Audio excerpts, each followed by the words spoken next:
We are going to discuss about thermodynamics.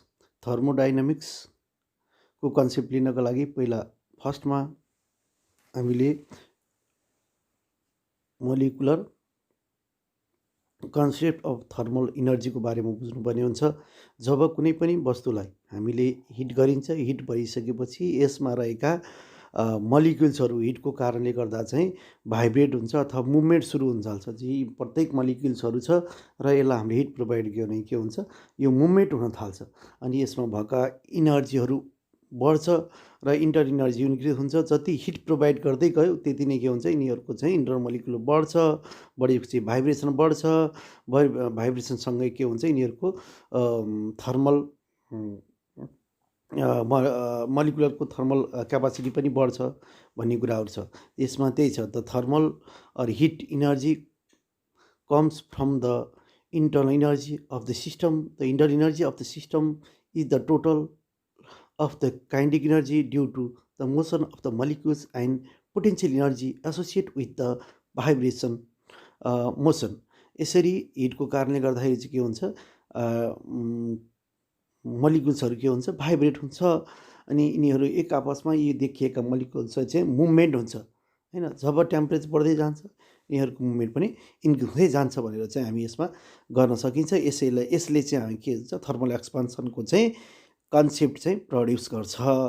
अब यसरी चाहिँ टेम्परेचर बढ्दै जाँदा यसको मुभमेन्ट पनि बढ्ने, इन्टर इनर्जी पनि इन्क्रिज गर्ने भन्ने कुरा, कन्सेप्टको कुरा यसबाट हामीले के गर्न सकिन्छ भन्ने कुराहरू चाहिँ बुझिन्छ भनेर चाहिँ यो थर्मल कन्सेप्टको चाहिँ कुराहरू यसमा हामीले प्रोभाइड गर्न सक्छौँ भन्ने कुराहरू हो। Molecular concept of thermal energy पछि अब थर्मल इक्विलिब्रियमको बारेमा कन्सेप्ट दिन गइरहेको छु। अब यसमा हेर्ने एउटा हट बडी जसमा रातोलाई चाहिँ हट बडीले रिप्रेजेन्ट गरिएको छ र यतापट्टि कोल्ड बडी छ र यो दुईटालाई कनेक्सन गर्ने काम चाहिँ एउटा मेटालिक ट्युबले दुईटा टेम्परेचरलाई कनेक्सन गराइएको छ, जसको कारणले गर्दा रातो तातो भएको हिट चाहिँ यतापट्टि कोल्ड बडी निलोतिर आइरहेको छ। किन भन्दा कुनै पनि वस्तुलाई हिट गरेर एकदम रातो तातो हुन्छ भनेर यसलाई जनरली रातोले गरिएको छ र ब्लू भनेको वाटर कलरमा हुने भएर यसलाई ब्लूले कलर चाहिँ गराइएको छ अथवा कोटेड गरिएको छ। तर जनरली जुनले मान्दा पनि हुन्छ र यसमा चाहिँ हट बडीलाई रातो र कोल्ड बडीलाई निलोको रूपमा राखिएको छ। अब यसबाट चाहिँ हिट फ्लोको डिरेक्सन देखाइएको छ। जहिले पनि हिट चाहिँ हट बडीबाट कोल्ड बडीबाट तिर फ्लो अफ हुन्छ। त्यसै क्रममा चाहिँ के हुन्छ, जब यो यसमा हट बडीमा भएको टेम्परेचर बिस्तारै यो मेटालिक ट्युबको कारणले गर्दा कोल्ड बडीमा जान्छ र केही समयपछि यिनीहरूको टेम्परेचर चाहिँ के हुन्छ, सेम हुन्छ, ब्यालेन्स हुन्छ र यही किसिमको प्रोसेसलाई चाहिँ हामी के भनिन्छ, थर्मल इक्विलिब्रियम भनिन्छ, जुन चाहिँ माथिको फिगरमा बाट पनि हामी प्रष्ट हुन सक्छौँ। र यसमा थर्मल इक्विलिब्रियम भएको समयमा total heat loss by hot body is equal to total heat gain by cold body हुन्छ, जुन चाहिँ माथि दिएको छ। त्यसलाई हामी के भनिन्छ, प्रिन्सिपल अफ क्यालोरोमेट्री भनिन्छ। यसरी हामी थर्मल इक्विलिब्रियमलाई माथि डिफाइन गर्न सकिएको छ, जुन माथि पनि दिएको छ। जुन माथि दिएको कुराले पनि यसलाई स्पष्ट पार्न सक्छ। I am going to discuss about the concept of heat and temperature. Heat is a form of energy which gives us the sensation of warm. यो चाहिँ हामीले बच्चा क्लासमा पढेको कुरा भयो। अब हामी यसलाई चाहिँ के हुन्छ, अर्को मोलिकुलर थ्योरीको डिफिनेसन अनुसार यसलाई यसरी पनि हामीले के गर्छौँ, डिफाइन गर्न सक्छौँ। Heat the total sum of kinetic energy of vibrating molecules of a matter is called heat. है, त्यो कुनै वस्तुमा रहेको सम्पूर्ण गतिशक्तिको योगलाई नै हामीले के भनिन्छ, ताप भनिन्छ भनेर हामीले चाहिँ डिफाइन गर्न सक्छौँ। र यसको एकाइ जुल, यसलाई जुल एकाइमा नापिन्छ र यसको सिजिएस एकाइ चाहिँ क्यालोरी हो। यो ताप चाहिँ वस्तुहरू मलिक्युलको मास र काइनेटिक इनर्जीमा पनि डिपेन्ड गर्छ भनेर भन्न सकिन्छ है। अब फेरि टेम्परेचर भनेको चाहिँ temperature is the measurement of degree of hotness or coldness of a body लाई टेम्परेचर भनिन्छ। यो चाहिँ सामान्य डिफिनेसन। अर्को डिफिनेसन अनुसार temperature is the average kinetic energy of the molecules is called temperature. यसको कुनै पनि पदार्थमा रहेको गति शक्तिको औसत परिमाणलाई नै के भनिन्छ? तापक्रम भनिन्छ अथवा टेम्परेचर भनिन्छ भन्ने कुराहरू हो। यसको एकाइ चाहिँ के हो? डिग्री सेल्सियस अथवा केल्भिन फारेनहाइटमा पनि यसलाई नाप्न सकिन्छ भने चाहिँ मेजर गर्न सकिन्छ भन्ने कुरा छ। यसको तापक्रम नाप्न प्रयोग गरिने डिभाइसलाई हामी के भनिन्छ? थर्मोमिटर भनिन्छ भनेर यसरी चाहिँ हामी के गरिन्छ? यसको चाहिँ स्टडी गरिन्छ र तापमा आज म जिरोथ ल अफ थर्मोडाइनामिक्सको कन्सेप्ट दिन गइरहेको छु। जिरो भन्नाले एकभन्दा अगाडिको जिरोलाई नै जिरोथ बनाइएको हो। अरू यसमा कुनै नयाँ मिनिङहरू छैन।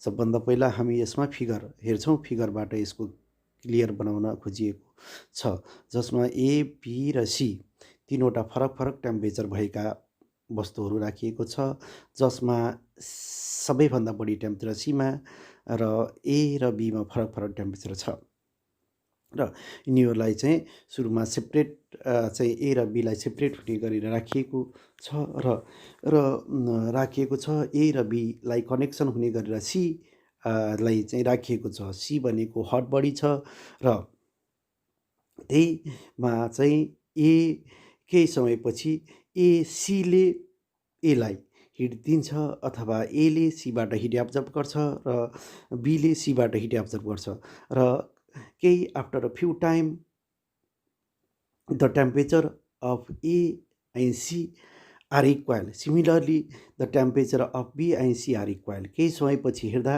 ए र सीको टेम्परेचर र सी र बीको टेम्परेचर बराबर देखिन्छ र यसरी सबै होल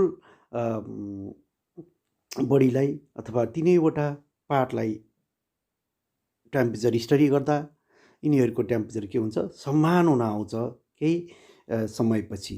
त्यसैलाई हामी यसरी समान हुने आउने प्रक्रियालाई थर्मल इक्विलिब्रियम भनिन्छ। त्यही थर्मल इक्विलिब्रियम हुने प्रोसेसलाई नै हामी के हुन्छ? जिरोथ ल अफ थर्मोडाइनामिक्स भनिन्छ।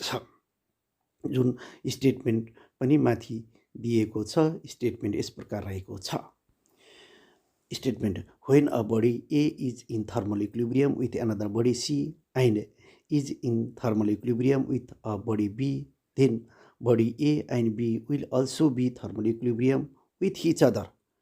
This is the statement of zeroth law of thermodynamics, जसको एक्सप्लेनेसन तल पनि दिएको छ। यस एक्सप्लेनेसनलाई पनि तपाईँले बहरूले हेर्न सक्नुहुनेछ र यसबाट पनि क्लियर हुनेछ। थर्मल एक्सपान्सन भन्ने बित्तिकै यसको चाहिँ इन्क्रिजमेन्ट भन्ने कुरा बुझिन्छ है।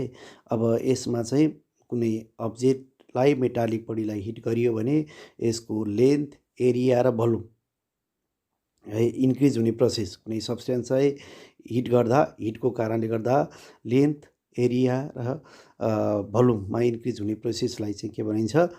एक्सपान्सन भनिन्छ है।